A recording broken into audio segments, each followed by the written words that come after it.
All right, well, here we are. It's planting day. We just got done with our main stage plot, the 1.3 acre plot. We already had that killed off. I'll show you that here in just a second. Now we're going to do the pipeline. In the pipeline, we're going to put in Big Tines peas and tubers. Actually found this on sale at TSC for 15 bucks last fall, or last winter, I think. And thought, what the heck? I've only got about 1/3 of an acre to plant. This will cover up to a half. So we should have God's plenty of seed.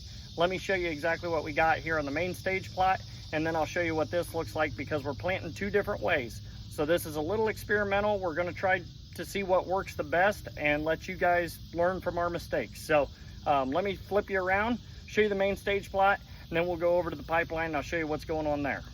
All right, here's the main stage plot. I'll make this quick because you guys have seen this plenty of times, but these stakes, if you look out through there, they're in a line going down through there. So your right side is the cheat code from Domain Outdoors and the left side is the Big Sexy.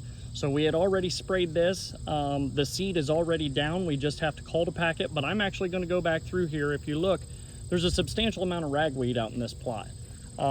This ragweed, it was hit with glyphosate, but it's not dead yet. It's starting to wilt, and so I've mixed up enough glyphosate in the sprayer over here to be able to hit this one more time. Yes, our seed is down. We're going to spray this now because glyphosate is not a pre-emergent. It's not going to hurt that seed. The only thing it's going to do is kill something green. So about the only thing that's green in here is the ragweed. So we're going to hit it one more time just to make sure we knock it in the head before we start getting emergence from our food plot seed for the fall. So let me spin you around here. We'll show you the pipeline and get this thing on the road. All right, so here's the pipeline just so that you can relate to where we're at. If you look back there, that's the main stage back there, and I haven't moved the Ranger, so it's still in the same spot it was a minute ago. But if you look at this plot, you can see that the buckwheat has come in really nice. It's just starting to go to seed. Some of these do have a few seeds on them here and there, but I don't care. That's going to be good forage for the deer, and you can see where they've been browsing it already. But what we're going to do, like I say, we're planting this 2 different ways. So we're going to come in here, we're going to broadcast our seed into this standing buckwheat, just as you see it right now. We're going to broadcast our seed, and then we're going to go ahead and spray it and then call to pack it down over top of our seed. So we've got really good soil exposure back here. I think this might end up being the best plot of them all. So stick with us and I'll show you the rest of the process here in just a minute. All right, so I figured you guys might want to see exactly how I set this up. So I think I found the best way to broadcast this. I've got the Earthway 2750 spreader, and there's our seed. So what I do is I come over here, this is our little adjustment lever, and I pull it back to where the setting is. Then look down in there, you can see our opening, and I reach in here, I find the biggest seed that we have, which is one of these pea seeds, drop it in there, and it barely falls through.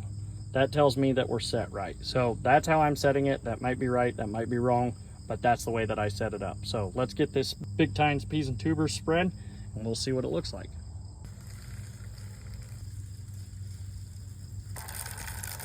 One more pass down the middle.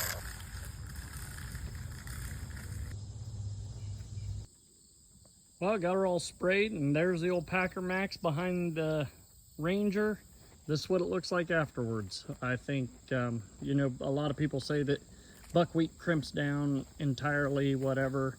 It does, but it has to be pretty much fully grown. So this stuff wasn't all the way, you know, grown. It wasn't as tall as it could have been. It wasn't ideal, but I think it did well enough. I mean, if you look at the thatch layer that this is going to create over top of that seed, that's pretty darn good. So all in all, I'm pretty happy with it. I think this is going to end up being a good result.